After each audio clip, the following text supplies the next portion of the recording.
Hello बच्चों, हमने class 6 के अंदर पहले अवध बाल राम कथा यानी कि रामायण का चैप्टर 1 हाफ रीड किया था। अब मैं थोड़ा सा उसके बारे में बता रही हूँ कि उसके अंदर मेनली क्या क्या था।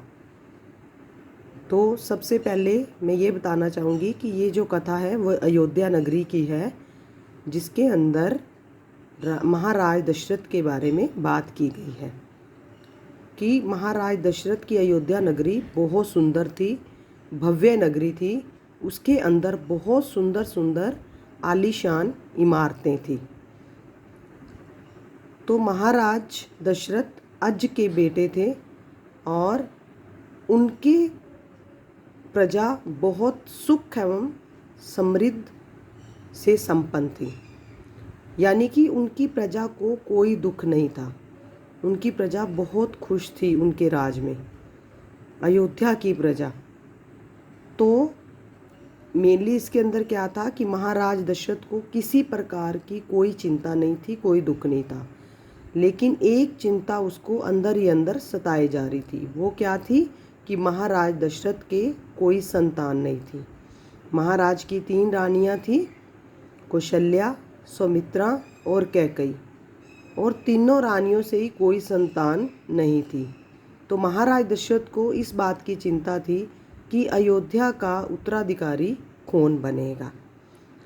तो इसी चिंता को लेकर उन्होंने वशिष्ठ मुनि जी से बात की कि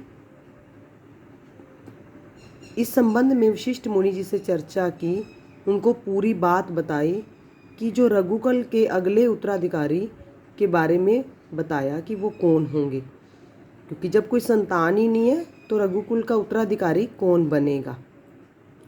लेकिन महाराज जो मुनि विशिष्ट थे, उन्होंने क्या किया, उनको एक पुत्रेष्टि यज्ञ करने की सलाह दी। तो महाराज दशरथ ने क्या किया, यज्ञ करवाने की इच्छा रखी।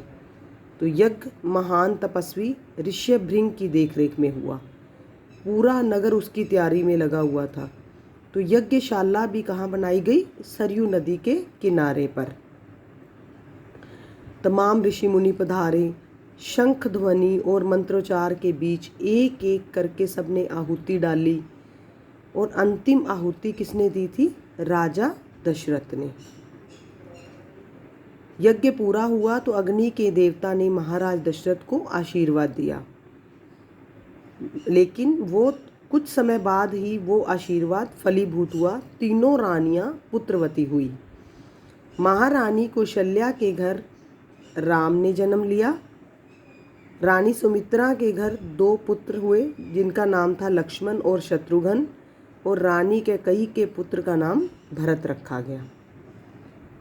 तो राजमहल में बहुत खुशी छा गई। नगर में बधाइयाँ बजने लगी, मंगल गीत गाए गए, हर ओर खुशी थी, चारों ओर उत्सव जैसा माहौल था। पूरी प्रजा प्रसन्न थी क्योंकि महाराज दशरथ की मनोकामना पूर्ण हो गई थी। महाराज दशरथ की चिंता अब दूर हो गई थी।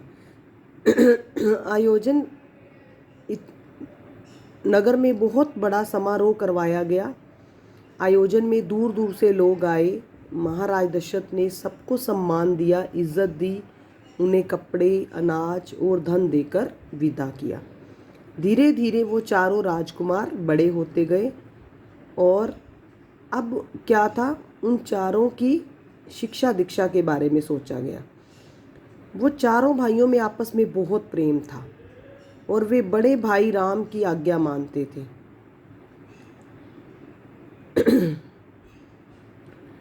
जब राजकुमारों को शिक्षा दीक्षा के लिए भेजा गया तो उन्होंने कुशल और अपनी विद्या में दक्ष गुरुजनों से ज्ञान अर्जित किया। उस टाइम पे, उस समय में क्या होता था कि शास्त्रों का अध्ययन, शस्त्र विद्या, यही चीज़ें होती थी उनकी स्टडी के अंदर। तो जल्द ही वो सब विधाओं में पारंगत हो गए, कुशल हो गए। कैसे? क्योंकि वो चारों ही कुशाग्र बुद्धि के थे। राम इसमें सबसे सर्वोपरि थे। उनमें इन चीज़ों के अलावा और भी कई गुण थे। वो गुण थे विवेक, शालीनता और न्यायप्रियता। तो राजा दशरथ को सबसे प्रिय पुत्र कौन थे? राम थे। क्यों? क्योंकि वो सबसे बड़े थे और उनके अंदर बहुत सारे मानवीय गुण भी थे। अब चारों राजकुमार कुछ बड़े हो गए। अब उनके विवाह के बारे में बात चलने लग गई। सब मीटिंग में बैठते, सभी यही बात करते कि अब चारों राजकुमारों का विवाह करना है। तो इतने में वहाँ पे विश्वामित्र जी आए, बहुत क्रोध के अंदर। उन्होंने आकर महाराज दशरथ से मिलने का आग्रह किया। तो द्वारपाल ने आकर महाराज दशरथ को बोला कि जो मुनि विश्वामित्र जी हैं वो आपसे मिलना चाहते हैं। तो महाराज दशरथ ने उनका बहुत सम्मान किया, उन्हें ऊंचा आसन प्रदान किया और फिर उनको पूरी इज्जत दी और उनसे बात पूछी कि आपके आना कैसे हुआ। तब उन्होंने बताया कि मैं एक यज्ञ कर रहा हूँ और उस यज्ञ के अंदर 2 राक्षस मुझे परेशान कर रहे हैं, जिनका वध केवल राम ही कर सकते हैं, और आप मुझे कुछ समय के लिए राम को दे दीजिए। ये सुनकर महाराज दशरथ बहुत परेशान हो गए, बहुत दुखी हुए। तो उनको ये लगा कि उनका जो पुत्र राम है, चहेता पुत्र है उनका, वो उनसे दूर हो जाएगा। तो पुत्र वियोग के कारण वो मूर्छित हो गए, यही सोचकर ही कि उनका बेटा उनसे दूर हो जाएगा। महर्षि विश्वामित्र का क्रोध बढ़ता जा रहा था। दरबार सशंकित था। किसी अनिष्ट की आशंका से वे कुछ समझ ही नहीं पा रहे थे। महर्षि और महाराज के बीच संवाद में कुछ बोलना उचित भी नहीं था। मुनि विशिष्ट चुपचाप आकर महाराज दशरथ के पास खड़े हो गए। थोड़ी देर बाद दशरथ उठे। स्वयं को संभालते हुए उन्होंने महर्षि से विनती की, महामुनि, मेरा राम तो अभी 16 वर्ष का भी नहीं हुआ है। वह राक्षसों से कैसे लड़ेगा? राक्षस मायावी हैं, वह उनका छल कपट कैसे समझेगा? उन्हें कैसे मारेगा? इससे अच्छा तो यही होगा कि आप मेरी सेना ले जाएं, मैं स्वयं आपके साथ चलूं, राक्षसों से युद्ध करूं। अब महाराज दशरथ क्या कह रहे हैं कि मेरा बेटा छोटा है, अभी तो वो 16 साल का भी नहीं हुआ है, तो वो मायावी राक्षसों को नहीं मार सकता, उनका छल कपट वो नहीं समझ सकता। तो मैं आपके साथ चलता हूँ उनके साथ युद्ध करने के लिए। लेकिन महर्षि विश्वामित्र ने कोई प्रतिक्रिया व्यक्त नहीं की, क्योंकि उनको पता था कि जो राक्षस का वध है वो केवल राम के हाथों ही होगा। क्रोधित थे पर उसे व्यक्त नहीं कर रहे थे। उन्हें अपने यज्ञ के नियम याद थे। क्यों? क्योंकि क्रोध करने से यज्ञ खंडित हो जाता है, अनुष्ठान अधूरा रह जाता है। मैं राम के बिना नहीं रह सकता महामुनि, एक पल भी नहीं। आप राम को छोड़कर जो चाहे मांग लें, उसे मत ले जाइए। मैं राम को नहीं दूंगा, बिल्कुल भी नहीं दूंगा, क्योंकि वह मेरे बुढ़ापे की संतान है, मैं उससे बहुत प्रेम करता। अब महाराज दशरथ क्या कह रहे हैं कि मैं राम के बिना नहीं रह सकता, एक पल भी नहीं रह सकता। आप राम के अलावा मेरे से कुछ मर्जी मांग लें, मैं आपको देने के लिए तैयार हूँ। महर्षि का क्रोध भभक उठा। दरबार, मंत्रीगण और ऋषि मुनि सख्ते में आ गए। आप रघुकुल की रीत तोड़ रहे हैं राजन। हाँ, तो उस टाइम पे क्या था कि रघुकुल जो वचन देते थे वो तोड़ते नहीं थे। एक चौपाई भी है कि रघुकुल रीत सदा चली आए, प्राण जाए पर वचन न जाए। अब यहाँ पे उन्होंने इस चौपाई को देखकर ये लगता है, यही समझ आता है कि जो रघुकुल की रीति थी वो कभी नहीं तोड़ सकते थे, क्योंकि जो वो वचन दे देते थे उसको निभाते थे, चाहे इसके लिए उनके प्राण ही क्यों न चले जाएं। यह बर्ताव कुल के विनाश का सूचक है। आप जानते हैं कि मैं स्वयं दुष्ट राक्षसों का संहार कर सकता था, लेकिन मैंने संन्यास ले लिया है। अगर आप राम को नहीं देंगे तो मैं यहाँ से खाली हाथ ही लौट जाऊंगा। बात बिगड़ती देखकर मुनि वशिष्ठ आगे आए। महाराज दशरथ को समझाया राम की शक्ति के बारे में, प्रतिज्ञा तोड़ने के संबंध में, महर्षि विश्वामित्र के साथ रहने पर राजकुमार राम को होने वाले लाभ के बारे में भी। अब जो उनके खुद के ऋषि मुनि थे वशिष्ठ, वो आगे आ गए। उन्होंने महाराज दशरथ को बताया कि राम में बहुत शक्ति है और महर्षि विश्वामित्र के साथ रहने पर राजकुमार राम को भी बहुत सारे लाभ होने वाले हैं। राजन, आपको अपना वचन पूरा करना चाहिए। रघुकुल की रीति तो यही है कि प्राण देकर भी आपके पूर्वजों ने वचन निभाया है और आप भी अब ऐसा ही करें। आप राम की चिंता ना करें, महर्षि के होते हुए उनका कोई कुछ नहीं बिगाड़ सकता। महर्षि कौन? महर्षि विश्वामित्र के बारे में बता रहे हैं कि उनके होते हुए राम का कोई कुछ नहीं बिगाड़ सकता। महाराज दशरथ की चिंता कुछ कम हुई, पर मन अब भी खिन्न था। क्यों? क्योंकि पुत्र वियोग के कारण वो दुख उनके सभी तर्कों पर भारी पड़ रहा था। उनको पुत्र वियोग अच्छा नहीं लग रहा था।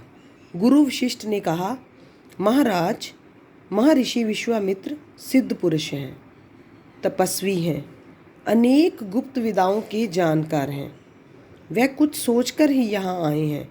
राम उनसे नई विद्याएं सीख सकेंगे। आप राम को महर्षि विश्वामित्र के साथ जाने दें, राम को उन्हें सौंप दें। मुनि वशिष्ठ ने उनको बहुत विश्वास दिलाया महाराज दशरथ को कि आप राम को विश्वामित्र मुनि के साथ भेज दें।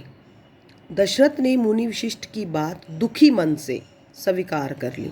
बात तो स्वीकार की, लेकिन अंदर से वो बहुत दुखी थे। लेकिन वह राम को अकेला नहीं भेजना चाहते थे।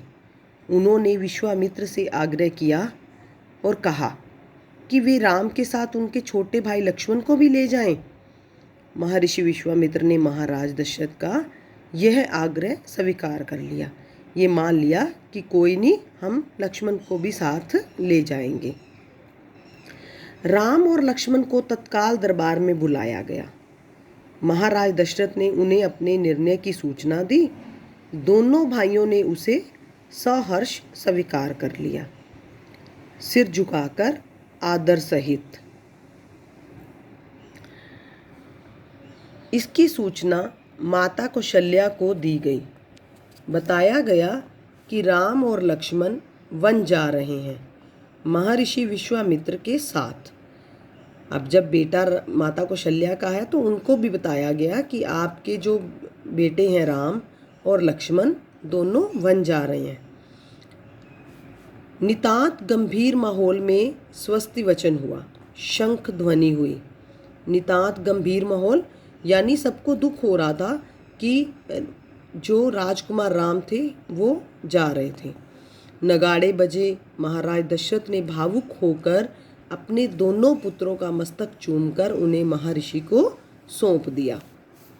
दोनों राजकुमार बिना विलंब किए, बिना कोई देरी किए महर्षि के साथ चल पड़े बीहड़ और भयानक जंगलों की ओर।